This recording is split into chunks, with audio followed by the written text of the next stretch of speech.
Ayan guys, so nag-grocery na lang muna tayo sa Costco yung delivery kasi malamig. Hindi na kami nakaalis. So kukunin na ng mga bata. Ay si Bebang, laklak si Bebang. Tumawid siya, ayan Si Bebang, Bebang! Bebang, ano ba itong mga to? Ayan si Bebang. Laklak. Bebang. O sige, pick up na kayo. Tawang-tawa. Excited ang mga bata. Okay, guys. I'll hold the door for you guys. Sige, one by one or a whole box if you can. Thank you, Kuya. Yeah, okay. Yan yung re-request ni Ben. Hey, more pa. So, i-haul ko na dito.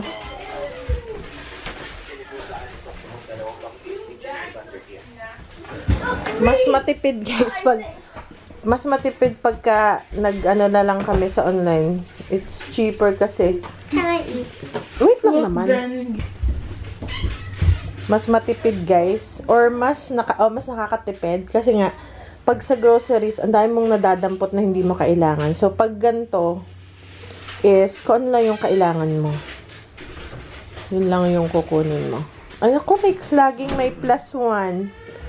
Yan, helping each other. Meron pa?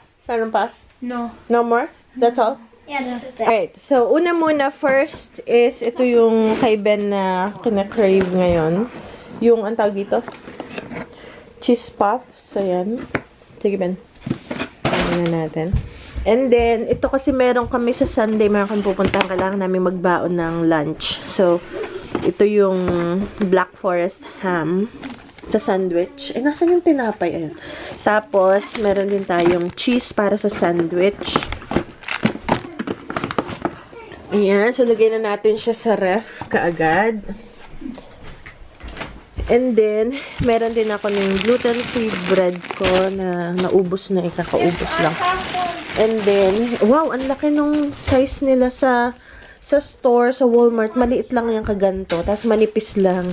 Pag sa Costco, malaki siya. At saka ano lang to, $5 something. So, wala pang $3 isa. Kasi double kulang-kulang $6, dalawa na. So, halos $3 isa.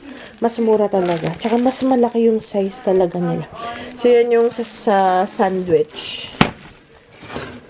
Nagagawin natin. Ito yung gluten-free bread ko. And then, gusto namin i-try ito kasi ang palagi namin bibili is mango juice. So, gusto ko silang patikamyan ng guava nectar. Yung bayabas na juice. So, yan. Ano lang to? Mga $7. 370 pesos. Something like. Ito rin yung babaunin natin na drink. Ito yung gusto namin na iniinom. Na para siyang soda siya or sparkling juice beverage. Pero hindi siya ganong katamis. Yung sweetness niya is tama lang. So, meron tayong sparkling strawberry, may sparkling blackberry, sparkling mango, tsaka sparkling apple. So, 4 flavors lang siya. And 24 pieces, 24 cans na ito. So, ito yung gusto namin. And then, babaunin din na chips. Kaya pati ako namili kasi nga meron tayong special occasion na puntahan sa Sunday. Ito yung potato chips. Eh, gusto ni Kuya yung may jalapeno and ranch. So, ito. Malaki talaga ang size. Para din to yung Landers na sa Pinas na sinasabi niyo guys. So, yan. Para to yung Costco is ganun siya. Parang bultuhan. And then, di ba naggawa tayo ng bell peppers kasi bigay ni Manong. So, napapaibig ulit yung mga bata or si Kuya. So, magagawa ulit tayo. Ayan. Malalaki ang ang sizes. Oh. Grabe. Umimig. Ito yung paborito kong snack. Lightly salted na snap peas or harvest snaps. Sobrang laki niya. And, ang napansin ko dito, mas masarap siya pag sa Costco ito. Kasi yung bibili mo sa store, mas malasa. Siguro iba yung timpla pag Costco. Yung pang Costco. Yung mga kumpanya, iba talaga guys. Napansin ko. So, bumili ako ng dalawa. Okay, so bumili ako ng dalawa. Yan.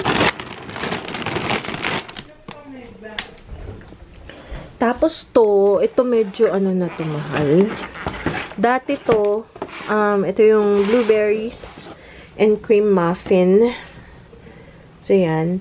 And dati yan is $6.99. Pero, isang dosena. Parang naman dalawang ganto. Tapos, pwede kang pumili ng ibang variety. Ngayon, 6-6 na lang. One price lang.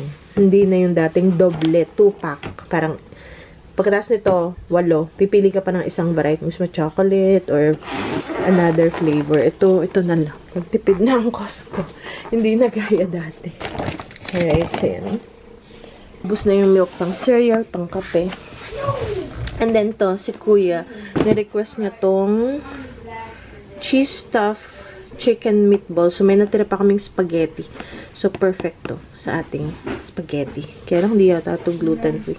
Pero, titikim rin ako. Kahit na. Ayan. So, frozen daw to eh. Okay. So, lagay na natin dito. And then, meron din tayong celery. Yan, isang bag. Parang maliit siya, no? Tapos, dyan lang. Bumili rin tayo ng barlet pears. Ayan. So, madilaw na siya, no? Parang sobrang hinog na. So, masarap to. Okay, ito sarap. Also, yung mga bata is mozzarella sticks. Special si Kuya. Na, pwede siyang i-air fry. Tapos may ano lang. Mozzarella sticks ang bag. Ito natin sa freezer. Sulit pagka ganon. Tapos, ito yung pizza pang emergency. Halimbawa, nagka-crave sila kasi bibil ng pizza sa Pizza Hut or something. So, ito mas matipid kasi, you know, andito na. Mas mura. Mura to. Yan. So, mas makakatipid. Kasi bibili rin naman sila ng pizza. Pagpunta ka sa Pizza Hut or dun sa aming local pizza, minsan $50. Mantala to, magkano to 15. Oh, may 3 na dyan, oh. 3 ganito. Si Ben, gusto niyang mag-bake ng cookies. Gusto niya mag-bake ng cookies. So, binilhan ko nito. Ang laki pa. Ito, 5 pounds. Sobrang laki niya. Ayan, oh.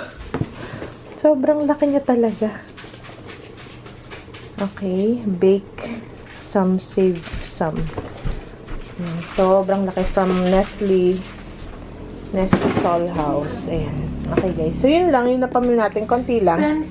Okay, guys. So, yun lang muna. I-akin siyang isalansan. Konti lang yung pinamili natin. Okay. See you guys later.